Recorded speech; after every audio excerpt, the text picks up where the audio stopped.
눈을 감고 머릿속에 이 장면을 한번 그려보시죠.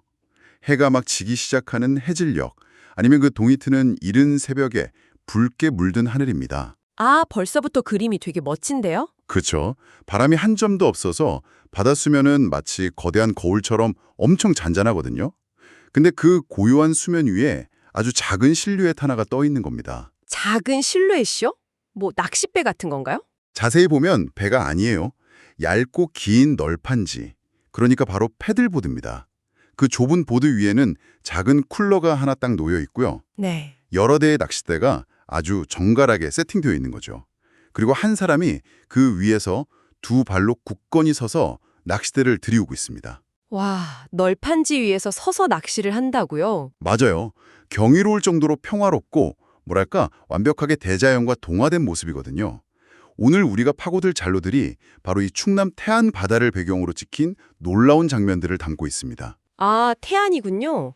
시각적으로 되게 묘한 긴장감을 주는 이미지네요? 네, 배움에 대한 열정이 가득한 당신을 위해 준비한 오늘의 탐구 주제는요. 단순한 유행을 완전히 넘어선 새로운 해양 문화, 바로 서피싱, 그러니까 스탠드업 패들보드 낚시입니다. 스탠드업 패들보드 낚시? 이게 수면과 거의 맞닿아 있는 얇은 보드 위에서 균형을 잡아야 하잖아요. 그렇죠. 엄청 흔들리겠죠. 네, 거기에 더해서 낚시라는 아주 정교한 행위까지 동시에 수행한다는 건 사실 엄청난 신체적 통제력을 요하는 일이거든요. 고요해 보이지만 그 이면에는 팽팽한 물리적 역학이 작용하고 있는 거죠. 자, 그럼 이 내용을 한번 파헤쳐보죠. 이 자료들을 처음 검토했을 때 제가 가장 먼저 든 생각은 솔직히 대체 왜? 였어요. 다들 처음엔 그렇게 생각하죠. 아니, 크고 안전하게 설계된 낚싯배도 있고 편안하게 의자를 딱 놓고 앉을 수 있는 방파제도 널려 있잖아요. 근데 왜 굳이 파도에 막 흔들리는 저 얇고 불안정한 널빤지 위로 올라가는 걸까 싶었죠. 충분히 가질 수 있는 의문입니다. 그래서 이 의문에 대해 자료를 쫙 분석해 보니까 이동성이라는 키워드가 가장 먼저 튀어나오더라고요. 아, 이동성이요? 네. 일반적인 선상 낚시가 정해진 항로로만 다니는 대중교통이라면 이 서피싱은 내가 원하는 좁은 골목길을 마음대로 누비는 물 위의 산악자전거에 가깝다는 겁니다. 산악자전거라는 비유 진짜 좋네요. 그걸 물리적인 관점으로 조금 더 깊이 들어가 볼까요? 배가 물에 떠 있기 위해서는 선체의 일정 부분이 무조건 물에 잠겨야 합니다. 아, 가라앉는 부분이 있어야 뜨는 거니까요. 맞아요. 이걸 전문 용어로 흘수라고 부르거든요. 아무리 작은 낚싯배라도 모터랑 그 선체에 무게가 있으니까 최소 수십 센티미터의 흘수가 필요하죠. 밑으로 잠겨야 한다는 뜻이군요. 네, 반면에 패들보드는 이 흘수가 사실상 제로에 가깝습니다. 물을 막 가르고 가는 게 아니라 수면의 표면 장력이랑 부력을 이용해서 그냥 그 위에 딱 얹혀 있는 상태인 거죠. 와, 그러니까 배로는 절대 접근할 수 없는 지형들 있잖아요. 예를 들어 수심이 불과 한 뼘밖에 안 되는 갯바위 근처라든가 네, 맞습니다. 아니면 굴껍데기가 막 널려있는 얇은 연안까지 무리 없이 그냥 쑥 진입할 수 있는 거군요. 바로 그겁니다. 제약이 거의 없는 셈이죠. 게다가 준비 과정도 되게 허탈할 정도로 단순하더라고요. 전문 패들러들의 기록을 보면 오른손에는 패들보드를 들고 왼손에는 낚싯대랑 태클박스 딱 그것만 들고 해변을 걸어갑니다. 장비가 엄청 단출하네요. 진짜 그래요. 복잡한 선박대여 절차나 특정 계류장을 막 찾아갈 필요가 전혀 없고요. 자동차가 못 들어가는 작은 포구 옆 해변에서 그냥 바로 물에 보드를 띄우면 끝입니다. 기동력이 장난 아니죠. 여기서 매력적인 부분은 그 기동력이 가져다주는 또 다른 결정적 차이입니다. 바로 시야의 확장인데요. 시야의 확장이요? 네, 자료에 등장하는 패들러들의 증언을 분석해 보면요. 패들보드는 단순히 A에서 B로 이동하는 탈 것이 아니에요. 바다 생태계와 직결되는 어떤 거대한 플랫폼으로 기능하거든요. 아, 단순한 이동수단이 아니라는 거군요. 네, 바다가 잔잔할 때는 쿨러에 앉아서 낚시를 하기도 하지만 이 진짜 차이는 보드 위에 딱 일어섰을 때 발생합니다. 그 부분에서 저는 약간 의문이 들었어요. 배에서도 서서 낚시를 할 수는 있잖아요. 그렇죠. 배에서도 서 있을 수는 있죠. 보드가 수면이랑 거리가 가깝다는 건 알겠는데 일어선다는 행위 자체가 시야에 그렇게 극적인 변화를 주나요? 그냥 앉아서 편하게 하는 게 낫지 않나 싶어서요. 이게 광학적인 측면에서 접근해 보면 이유가 아주 명확해집니다. 물빛을 볼 때 입사각이라는 거 있거든요. 입사각, 빛이 들어오는 각도 말하는 거죠? 네, 맞아요. 앉은 상태에서 수면을 바라보면 시선이 수면과 이루는 각도가 매우 좁아집니다. 이 경우에 물은 거의 거울처럼 작용해서 하늘의 빛을 그냥 반사해버리거든요. 아, 그래서 수면이 막 반짝반짝하게 보이는 거군요. 그렇죠. 이른바 눈부심 현상 때문에 수면 아래가 전혀 보이지 않죠. 하지만 보드 위에 딱 서서 발 아래를 내려다보면 어떻게 될까요? 시선이 수면과 거의 수직에 가까운 각도를 이룹니다. 아하, 위에서 아래로 직각으로 내려다보는 느낌이네요. 맞아요. 그러면 반사광을 뚫고 물의 기둥, 즉 워터컬럼 내부를 직접 들여다볼 수 있게 되는 겁니다. 와, 빛의 반사 각도 자체가 완전히 달라지는 거네요. 네, 완전히 바른 세상을 보게 되는 거죠. 그래서 태안의 그 맑은 바다에서 수면 반사를 딱 뚫고 발 아래로 물고기 떼가 막 유유히 지나가는 모습을 직접 눈으로 보며 낚시를 할 수 있다는 기록이 나오는 거였네요. 맞습니다. 직접 눈으로 보고 잡는 느낌이죠. 단순히 서 있는 게 아니라 일종의 수면 투시경을 장착하는 셈이네요. 시야가 트인다는 게 어떤 물리적 의미인지 이제 확 와닿습니다. 정말 놀라운 경험이죠. 근데요, 여기서 정말 흥미로운 점은요. 우리가 얻는 이 엄청난 시야와 기동성의 이면을 보면 자연스레 등골이 좀 서늘해지는 지점이 있다는 겁니다. 어떤 부분에서 그렇게 느끼셨나요? 장벽이 없다는 건 결국 우리를 보호해줄 안전장치도 전혀 없다는 뜻이잖아요. 아, 그렇죠. 대자연의 힘과 아주 날 것 그대로 마주해야 하는 환경에 놓이게 되는 거니까요. 특히 제가 그 자료에 명시된 장비 리스트를 보면서 제일 당혹스러웠던 게 바로 보드의 재질이었습니다. 보드 재질이요? 인플레이러블 보드 말씀하시는 거죠? 네, 대부분 인플레이러블, 그러니까 공기를 주입해서 막 부풀리는 보드를 사용한다고 나오더라고요. 아니, 낚시라는 행위의 본질 한번 생각해 보세요. 바늘을 쓰죠, 보통. 엄청 날카로운 금속 낚싯바늘에다가 막 펄떡이는 물고기의 뾰족한 등지느러미, 심지어 피를 빼기 위해서 칼까지 다루잖아요. 네, 날카로운 도구가 참 많죠. 빵빵하게 부푼 풍선 위에서 바늘이랑 칼을 막 휘두른다. 아, 이건 거의 시한폭탄을 안고 물에 떠 있는 거나 마찬가지 아닌가요? 이 대목에서 아주 중요한 질문이 떠오르네요. 겉보기엔 정말 위험천만해 보이는 게 당연합니다. 하지만 이 공기 주입식 보드의 구조를 딱 뜯어보면 단순한 풍선이 절대 아니라는 걸 알 수 있죠. 풍선이 아니면 어떤 구조로 되어 있나요? 이 보드들은 드롭 스티치라는 아주 특수한 기술로 만들어지거든요. 보드의 상판과 하판, 내부에 수만 가닥의 미세한 포리에스테르 실이 엄청 촘촘하게 엮여 있어요. 아, 실이 안에서 잡아주고 있는 거군요. 네, 그래서 고압의 공기를 쫙 주입하면 이 실들이 팽팽하게 당겨지면서 보드의 형태를 마치 콘크리트처럼 단단하게 고정해줍니다. 콘크리트만큼이요? 와. 게다가 외부 재질 역시 9년 고무보트에 쓰이는 아주 질긴 PVC 소재를 여러 겹 덧대어 만들거든요. 아, 그러니까 바늘이 겉을 살짝 스치는 정도로는 뭐 쉽게 터지거나 그러지 않는다는 거네요. 네, 맞습니다. 일상적인 마찰이나 둔탁한 충격에는 오히려 일반 플라스틱 보드보다 강한 내구성을 보입니다. 생각보다 되게 튼튼하군요. 하지만 방금 말씀하신 대로 날카로운 바늘이 수직으로 강하게 팍 꽂히는 상황, 이건 완전히 다른 문제이긴 합니다. 수직으로 꽂히면 구멍이 나긴 하겠네요. 그렇죠. 바늘 끝에 힘이 집중되면 아무리 질긴 소재라도 구멍이 날 수밖에 없거든요. 그래서 서피싱은 낚시 기술 자체보다 한 차원 더 높은 공간 인지 능력을 요구합니다. 공간 인지 능력이요? 보드 위에서의 움직임 같은 거요? 네, 길이가 고작 3m 남짓한 보드 위잖아요.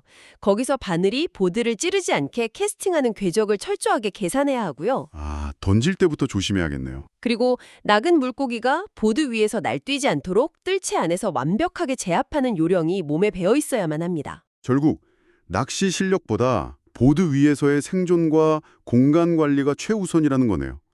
자료에 쿨러나 태클박스 같은 무거운 장비들을 보드의 무게중심에 정확히 맞춰 배치해라, 이런 경고가 있었는데 이제야 이해가 됩니다.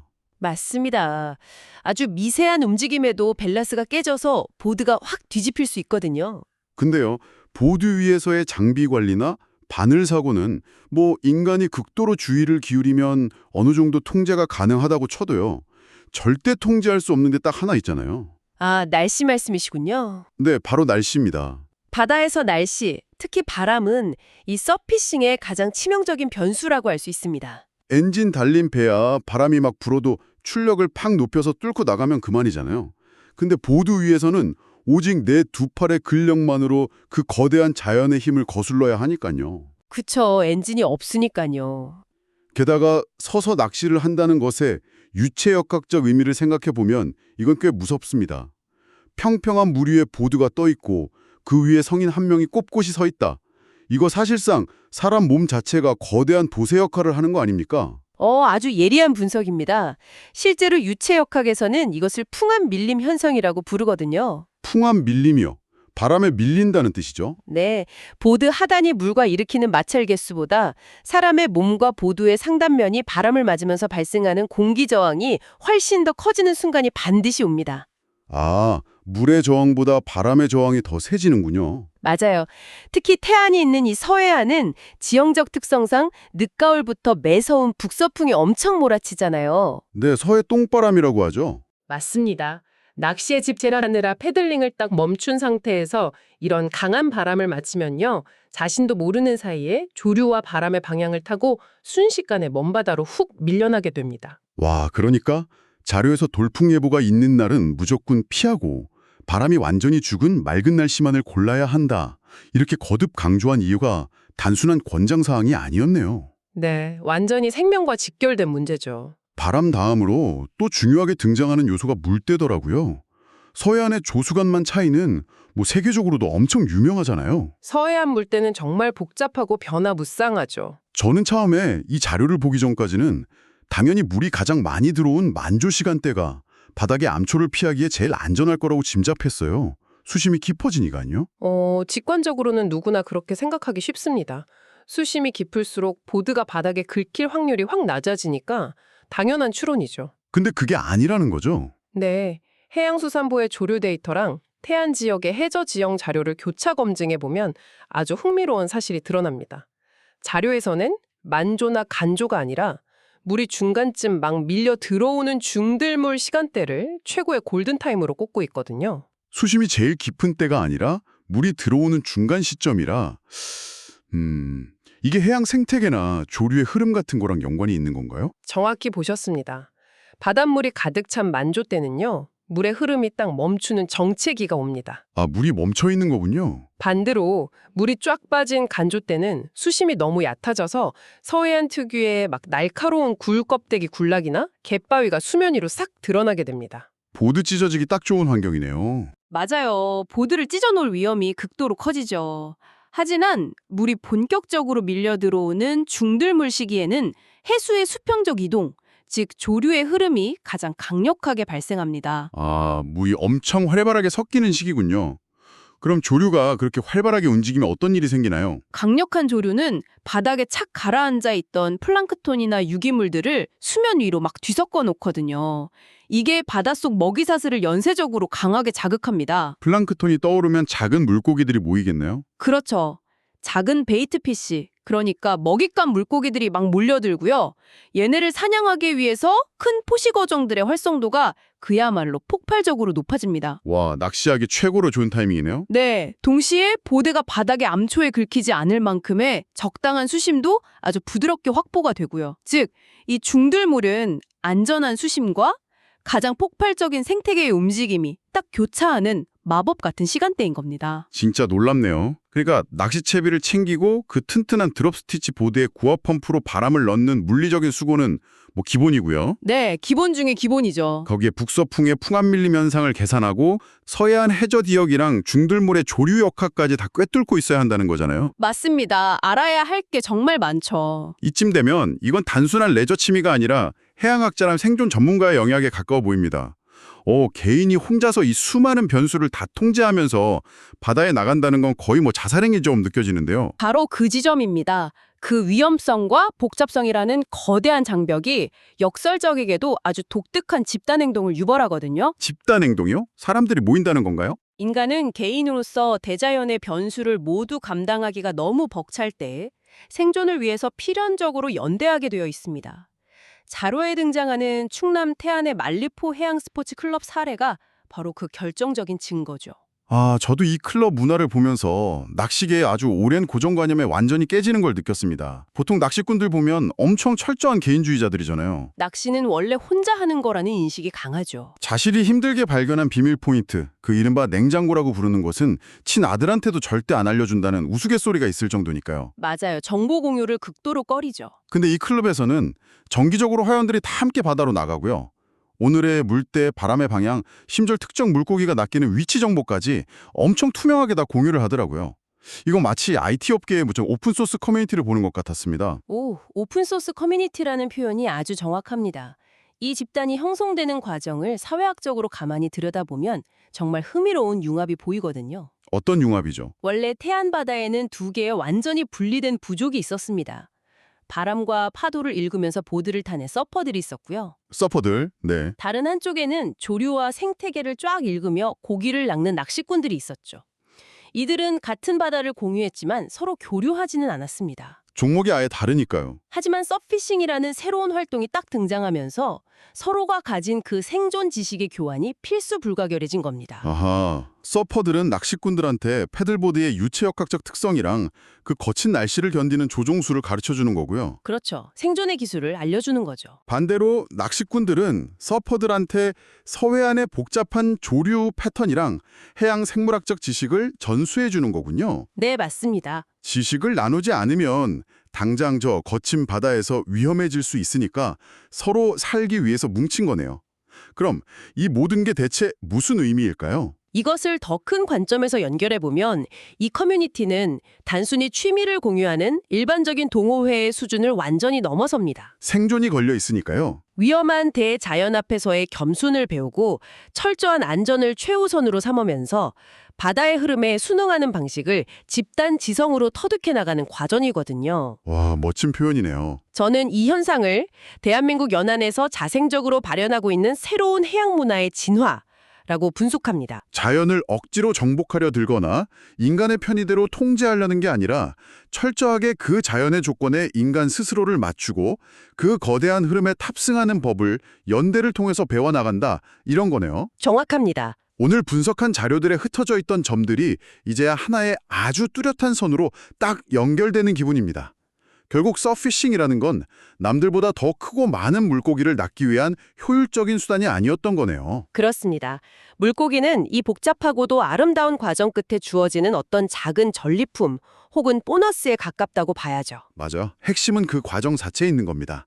모터 소리 하나 없이 조용히 물 위를 미끄러지듯이 들어가서 내 피부에 닿는 아주 미세한 기류의 변화를 감지하고요. 네, 온몸의 감각을 깨우는 거죠. 물속에서 진동하는 그 생명체들의 움직임에 온 감각을 곤두세우는 일.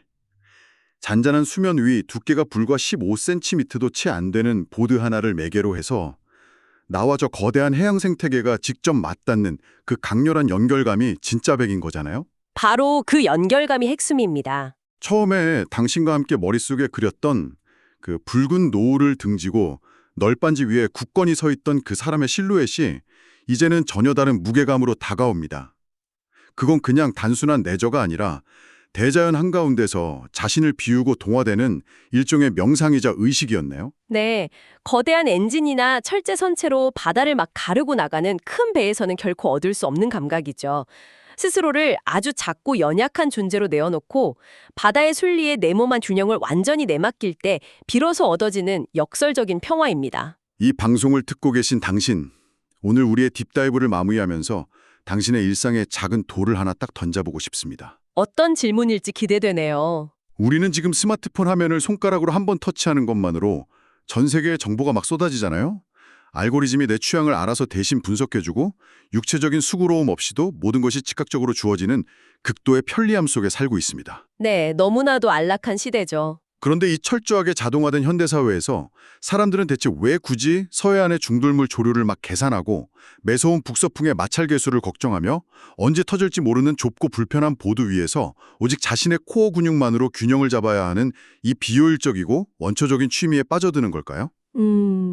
정말 역설적이죠. 어쩌면 우리는 이 안락함이라는 장벽에 갇혀서 날것 그대로의 세상과 부딪히며 살아 숨쉰다는 그 찌릿한 감각을 다 잃어버린 채 살아가고 있는 건 아닐까요? 깊이 공감되는 이야기네요. 모든 감각의 스위치를 다 켜고 현재의 순간에 100% 집중해야만 생존할 수 있고 또 대자연과 온전히 하나 볼 수 있는 그 압도적인 몰입의 경험. 당신의 삶에는 혹시 이런 몰입의 순간이 있습니까? 스스로에게 꼭 물어봐야 할 질문 같습니다. 안전하고 평온하지만 때로는 너무 무미건조한 일상의 루틴에서 확 벗어나서요. 온전히 당신만의 균형 감각과 집중력으로 세상의 파도를 타게 만드는 당신만의 패들보드는 과연 무엇인지 오늘 하루 한 번쯤 깊게 탐구해 보시길 바랍니다. 정말 뜻깊은 시간이었습니다. 네, 저희가 오늘 준비한 깊고 진한 지식의 여정은 여기까지입니다. 당신의 뇌를 깨울 더 흥미롭고 날카로운 주제들로 다시 돌아오겠습니다. 끝까지 함께해 주셔서 감사합니다.